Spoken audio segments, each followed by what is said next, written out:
नमस्कार, मैं अशोक कुमार पांडे और स्वागत है आपका टीसीएच पर। आज सुबह बगदाद में अमेरिकन जो एम्बेसी है उसके ऊपर जबरदस्त हमलों की खबर आई है। खबर यह आई है कि ड्रोन से यह हमला किया गया और उस इलाके में कई विस्फोट सुनने को मिले जो एक के बाद एक सिलसिलेवार जो हमले हुए हैं उनकी वजह से है। मैं आपको बता दूं कि बगदाद के अंदर यानी इराक के अंदर जो अमेरिकन एम्बेसी है उस पर ईरान समर्थित जो कताए हिजबुल्लाह है वो लगातार हमला कर रहा है और वो हमला चाह कर भी रोका नहीं जा रहा। उनके लीडर को मार दिया गया, उसके बावजूद वहां हमला लगातार जारी है। और उसके बाद आप ये देखिए कि पूरी दुनिया में अब उस इलाके में कम से कम जितने भी अमेरिकी दूतावास हैं उनके लिए ऑर्डर जारी हुआ है कि जो गैर जरूरी ऑफिसर्स हैं वो वहां से हट जाएं। यानी अमेरिका को यह खतरा है कि कम से कम मिडिल ईस्ट में कहीं भी अमेरिकी दूतावास के ऊपर लगातार हमला हो सकता है। और यह सब तब है जब लगातार अमेरिका यह दावे कर रहा है कि ईरान को हरा चुका है, सारे हथियार खत्म हो चुके हैं, मिसाइल खत्म हो गई है, वगैरह वगैरह। अगर कल रात की बात करूं तो कल रात को जिस मिसाइल का इस्तेमाल किया गया है वो है हज कासिम मिसाइल। और इजराइल से जिस तरह की खबरें आ रही हैं उससे यह लग रहा है कि कल रात को लगातार हमले किए गए हैं, एक के बाद एक मिसाइलें लगातार गिरी हैं और इन मिसाइलों में इजराइल के इंफ्रास्ट्रक्चर को काफी नुकसान पहुंचा है। जैसे रेलवे को लेकर कहा जा रहा है, इजराइल छोटा सा देश है, साउथ से नॉर्थ जाने के लिए उनके यहां रेलवे से कनेक्शन है और इस रेलवे कनेक्शन को पूरी तरह से तोड़ दिया गया है, ये दावे किए जा रहे हैं। आप जानते हैं कि इजराइल में सेंसर है, वहां से खबरें बाहर आ नहीं रही हैं, सेंसर हर जगह है। ईरान में भी अपने तरीके का सेंसर है, लेकिन कम से कम इंटरनेशनल कुछ वहां पर CNN वगैरह के लोग हैं जिनकी वजह से खबरें मिल जा रही हैं। इजराइल में तो पूरी तरह से सेंसर है, जो इंटरनेशनल न्यूज है उसके ऊपर बंदिश लगाई गई है कि आप ये दिखा सकते हैं, ये नहीं दिखा सकते हैं। इसलिए असल में कितना नुकसान हुआ है, कितने लोग मारे गए हैं, ये सब खबरें इजराइल से बहुत मुश्किल से बाहर आ पा रही हैं। लेकिन कल रात का हमला बेहद खतरनाक था और कल रात के हमले में काफी नुकसान हुआ है। ये तो रहा जंग का मामला। और इस जंग में जिस तरह की चीजें बाहर निकल कर आ रही हैं, जाहिर है कुछ चीजें अखबार के थ्रू आ रही हैं, कुछ चीजें एक्सपर्ट्स के थ्रू आ रही हैं, जो सोशल मीडिया पर हैं, अखबार में बाद में जाएंगी। वो सुन के बहुत साफ समझ में आ रहा है कि कैसे अमेरिका की हालत सांप छछूंदर जैसी हो गई है। जेराल्ड फोर्ड के बारे में आप सब लोग जानते हैं, USS जेराल्ड फोर्ड। इसको ले जाकर अमेरिका ने ईरान के पास लगा दिया था और यह था कि बस ये दो जहाजें हैं, इन दो जहाजों के बेस पर सारी जंग जीत ली जाएगी, अब्राहम लिंकन और जेराल्ड फोर्ड। और अब हालत यह है कि ये दोनों वहां से हट चुके हैं, ये आप जानते हैं। जेराल्ड फोर्ड में आग लगी थी, ईरान ने दावा किया था कि उसकी मिसाइलों के चलते आग लगी है। अमेरिका का कहना था कि नहीं, यह अपने ही किसी प्रॉब्लम में आग लगी है, कुछ टेक्निकल प्रॉब्लम है। अब खबर यह आ रही है कि उसके ऊपर जो मरीन थे, यानी उसके ऊपर जो लोग थे, अमेरिका के सैनिक थे, उन्होंने ही शायद आग लगा दी। और आग इसलिए लगा दी ताकि ईरान से वो बाहर निकल जाए, इस बिना मतलब की जंग में ना फंसे। इसको लेकर सोशल मीडिया पर काफी चर्चा है। कहा यह जा रहा है कि अंदर अंदर इसकी जांच चल रही है। अगर ऐसा है तो वो बात बिल्कुल सही साबित हो रही है जो अमेरिका के कई एक्स ऑफिसर्स कह चुके हैं कि अमेरिका का सैनिक ईरान की जमीन पर लड़ना नहीं चाहता, वो बिना मतलब के इस फायर में फंसना नहीं चाहता, वो इस लड़ाई में शामिल होना नहीं चाहता। आप सोचिए कि अमेरिका के सबसे शानदार जहाजों में से एक जेराल्ड फोर्ड अगर इसलिए जंग के मैदान से बाहर चली गई है कि उसके अपने सैनिकों ने उसमें आग लगा दी, तो यह कितनी बड़ी बात है।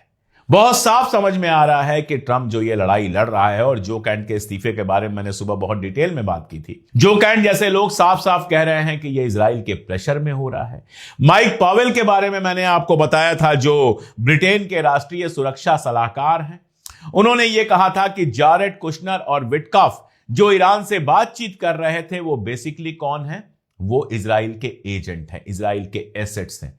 एसेट किसको कहा जाता है? मान लीजिए भारत में कोई आदमी हो जो भारत के किसी पद पर बैठा हो, लेकिन वो पैसा ले रहा हो इजराइल से, मोसाद से, सारा काम इजराइल और मोसाद को फायदा पहुंचाने के लिए कर रहा हो, तो ऐसे लोगों को कहा जाता है ये इजराइल के एसेट हैं या किसी और मुल्क के एसेट हैं। तो साफ साफ जोनाथन पावेल जैसा आदमी, जो ब्रिटेन का राष्ट्रीय सुरक्षा सलाहकार है, वो अगर ये कह रहा है कि विटकॉफ और कुशनर को इजरायली एजेंट मानते थे हम, जिन्होंने राष्ट्रपति को एक ऐसी जंग में घसीटा जिससे अब वो किसी तरह से बाहर निकलना चाहते हैं, इसका मतलब बहुत साफ है। कि अमेरिका के अंदर यह बात आम होती जा रही है कि यह जंग अमेरिका की नहीं थी, यह जंग इजराइल की थी, और इजराइल के प्रेशर में या इजराइल की एप्स्टीन वाली ब्लैकमेलिंग के चक्कर में ट्रंप इस जंग में शामिल होता है, जिससे अमेरिका को जबरदस्त नुकसान होता है। रोज $1 बिलियन से भी ज्यादा तबाह हो रहे हैं, और अब तो यह कहा जा रहा है कि अमेरिका के कम से कम 200 सैनिक मारे गए हैं और 3000 से ज्यादा सैनिक घायल हैं, और वो भी एक ऐसी लड़ाई के लिए जिसकी कोई जरूरत नहीं थी।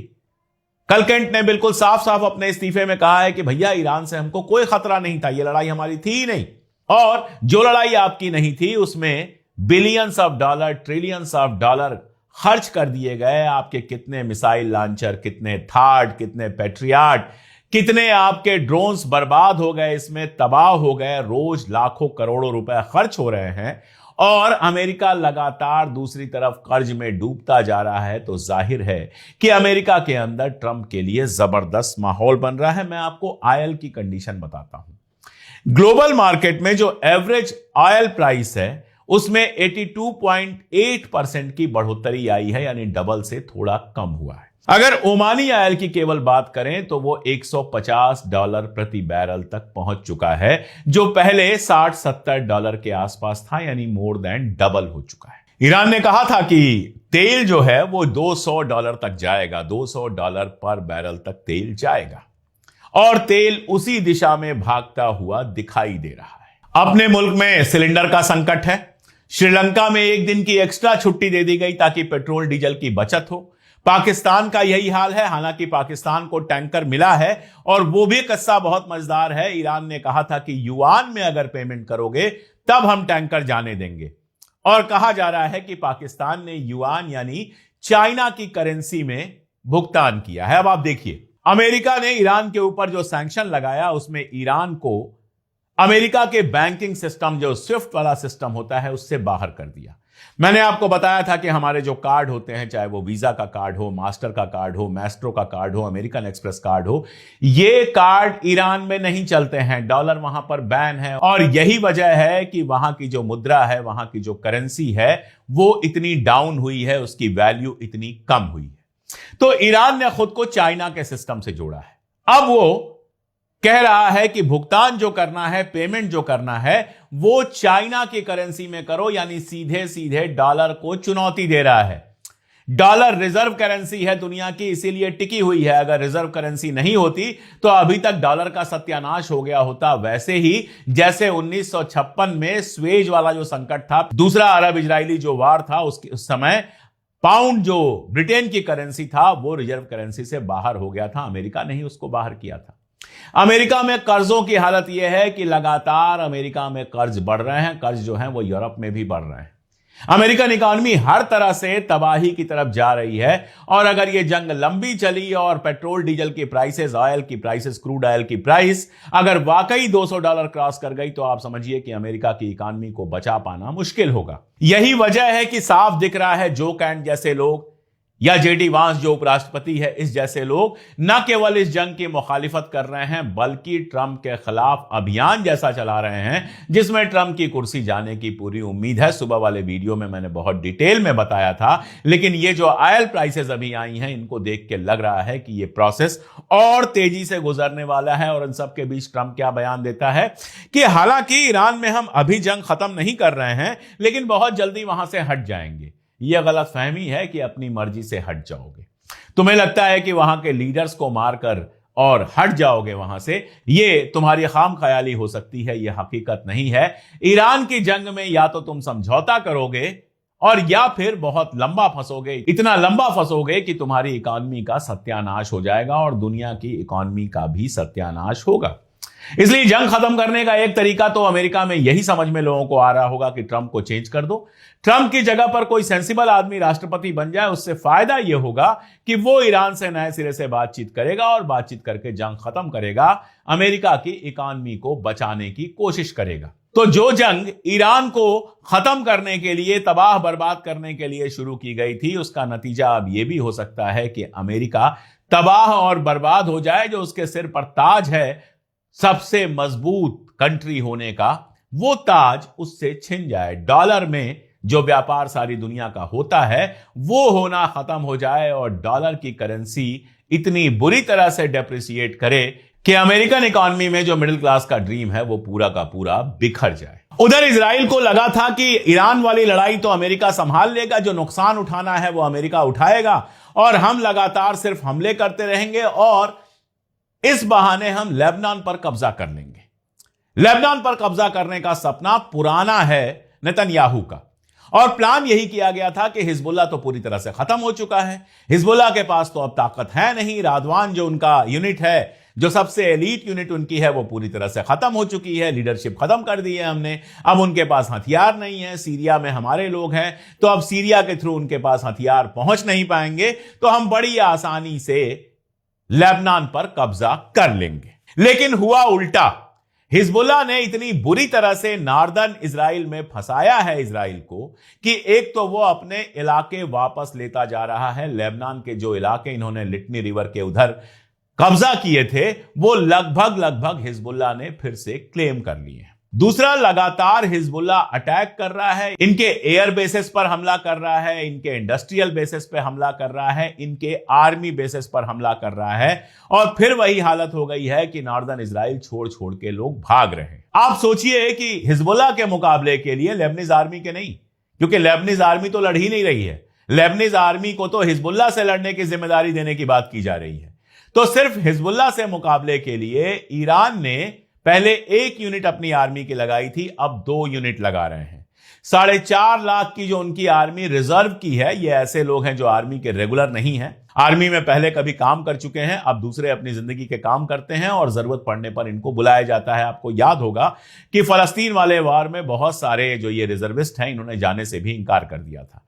तो ऐसे 4.5 लाख रिजर्विस्ट के हाथ पांव जोड़े जा रहे हैं कि तुम आओ और लेबनान के खिलाफ लड़ो।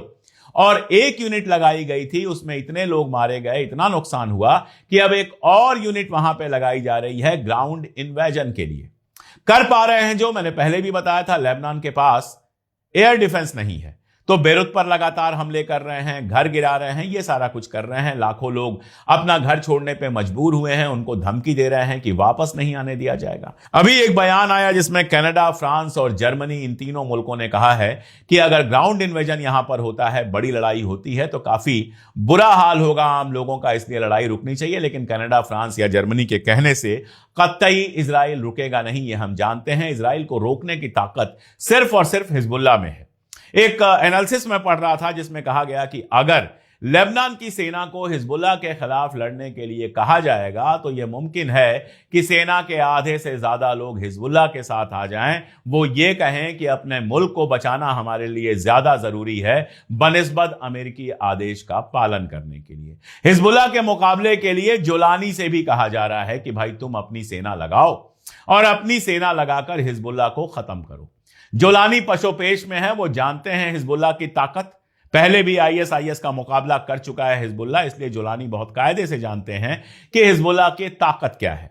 और हिजबुल्लाह पे अटैक का मतलब है ईरान से दुश्मनी लेना, तो वो भी डर है कि कहीं ऐसा ना हो कि दोनों तरफ की सीमाओं से हमला होने लगे, और वो जानते हैं कि उनको बचाने न इजराइल आएगा और न अमेरिका। इजराइल और अमेरिका जिन्होंने मिडिल ईस्ट के अरब मुल्कों को नहीं बचाया, जिन्होंने अपने बेस बनाने के लिए दिए, जिन्होंने हर तरह से मदद की, तो इनको क्या बचाएगा। मैं आपको बताऊं, लंदन के द टाइम्स में एक एनालिसिस निकली है, एक रिपोर्ट निकली है। उस रिपोर्ट में मिडिल ईस्ट के किसी रईस देश के मीडिया के किसी आदमी ने एक बात कही है और बड़ी मजेदार बात कही है। उन्होंने कहा कि मिडिल ईस्ट में 2 लेयर सिक्योरिटी है। पहला लेयर इजराइल के लिए है जिसको सब शानदार चीजें अवेलेबल कराई जाती हैं ताकि वो सिक्योर रहे, और दूसरा लेवल हमारा है, यानी मिडिल ईस्ट के अरब मुल्कों का है, जिनको ऐसा कुछ भी अवेलेबल नहीं कराया जाता, खतरा पड़ने पर, दिक्कत पड़ने पर अकेला छोड़ दिया जाता है। उन्होंने जिन अल्फाज का इस्तेमाल किया है उस अल्फाज का इस्तेमाल मैं अपने चैनल पर नहीं कर सकता, लेकिन आप बस इतना समझ लीजिए कि वो कह रहे हैं कि अमेरिका इजराइल को तो गोद में खिलाता है लेकिन हमारी ऐसी तैसी करता रहता है, हमसे उसको सिर्फ पैसे चाहिए, हमसे उसको सिर्फ सुविधाएं चाहिए, जब हमारे ऊपर दिक्कत आती है तो हमारी किसी तरह की मदद नहीं करता है। तो जो America, Saudi Arabia, Qatar, Jordan, Bahrain, इन मुल्कों को सेव करने के लिए कुछ नहीं कर रहा है, उससे अगर उम्मीद करता है सीरिया की वो सेव करेगा तो सवाल ही नहीं उठता है। तो सीरिया जानता है कि ना इजराइल हेल्प करेगा और ना अमेरिका हेल्प करेगा, और हिजबुल्लाह से टकराने का मतलब है दोनों तरफ की सीमाएं उसके खतरे में आना। उधर लेबनान की तरफ से हिजबुल्लाह और इधर ईरान तो है ही, जिसने इस समय सारे बंधन खोले हुए हैं, सारे घोड़े खोले हुए हैं। जो उसको खतरा लगेगा उसके ऊपर वो हमला करेगा और बदले में हर तरह का नुकसान उठाने को तैयार है। मैं बार बार कह रहा हूं कि ईरान में लगातार नुकसान हो रहा है। अली लारिजानी साहब को मारा गया तो एक पूरा अपार्टमेंट गिराया गया। जो वहां रेड क्रिसेंट की चेयरपर्सन है डॉक्टर रजिया अल-इश्वांदी, उनका वीडियो आया था, वो शहर में घूम रही थी और जो इस तरह से आबादी के घर गिराए गए हैं, आम शहरियों के घरों पर जो बम गिरा है, उनका जायजा ले रही थी। तो नुकसान तो ईरान को हो रहा है, लेकिन ईरान कफन बांध के सर पे निकला हुआ है कि चाहे जो भी हो जाए, इस हमले में ना हार माननी है और ना किसी तरह का समर्पण करना है। एक आदमी मरेगा तो उसकी जगह लेने के लिए दूसरा आ जाएगा, जैसा जंग में होता है, लेकिन जंग लगातार चलती रहेगी, ये ईरान ने बिल्कुल क्लियर कर दिया है। और कल जिस तरह की बमबारी की है उससे एक बात बिल्कुल साफ हो गई है कि ट्रंप ये झूठ बोल रहा है कि ईरान की जंग लड़ने की सारी क्षमता खत्म कर दी गई है, उसकी आर्मी को पूरी तरह से खत्म कर दिया गया है। रहा खार्ग आइलैंड, मैंने कल बहुत डिटेल में बात की थी, इसलिए आज डिटेल में बात नहीं कर रहा हूं। तमाम जो अमेरिका के एक्सपर्ट्स हैं, आप उनके ट्विटर वॉल जाकर पढ़िए, वो बता रहे हैं कि खार्ग आइलैंड पर अगर कदम रखने की कोशिश करेगा अमेरिका तो वहां पर अमेरिका का क्या हाल होगा। मैंने कल बहुत डिटेल में वहां की जाग्राफी का एनालिसिस करके आपको बताया था। तो ये जंग रुकने की बात तो छोड़ दीजिए, बेहद खतरनाक दौर में पहुंच गई है। जब जंग की बात ही चल रही थी उस समय अली खामनेई साहब ने कहा था कि इस बार जंग होगी तो ये एक रीजनल वार होगा, यानी पूरा का पूरा अरब वर्ल्ड, पूरी खाड़ी, पूरा मिडिल ईस्ट इसमें इन्वॉल्व होगा और ईरान ने वो करके दिखा दिया है। अब अमेरिका के सामने खतरा है कि ट्रंप एक तो अमेरिका के अंदर लगातार कमजोर हो रहे हैं, उनका समर्थन कम हो रहा है, उनके बेहद करीबी लोग साथ छोड़ के जा रहे हैं, और दूसरा जितने नए तरीके जंग के अपना रहे हैं सब एक के बाद एक फेल होते जा रहे हैं। तो वो जल्दी से जल्दी इससे बाहर निकलना चाहेगा, लेकिन ईरान इस बार एक फैसला कून जंग के मूड में है, इसलिए फिलहाल ये जंग मुझे तो खत्म होती नजर नहीं आ रही। बाकी पर्दे के पीछे क्या चल रहा है और कब क्या हो जाए इस बारे में तो कोई कुछ नहीं कह सकता। आज के लिए इतना ही, बहुत शुक्रिया। मैंने YouTube पोस्ट में लिखा था कि स्टैंड इन ईरान वाली टी शर्ट आप खरीद सकते हैं, तो बहुत सारे लोगों ने मुझसे पूछा था कि ये टी शर्ट कैसे खरीद सकते हैं। लिंक तो हमने वहां भी दिया था। इस टी शर्ट को जो मैंने पहनी हुई है ये अलग अलग कलर, अलग अलग साइजेस में अवेलेबल है और डिस्क्रिप्शन में हमने इसका लिंक दिया हुआ है। उस लिंक पर जाकर ये और ऐसी ढेर सारी हमारी टी शर्ट्स आप खरीद सकते हैं।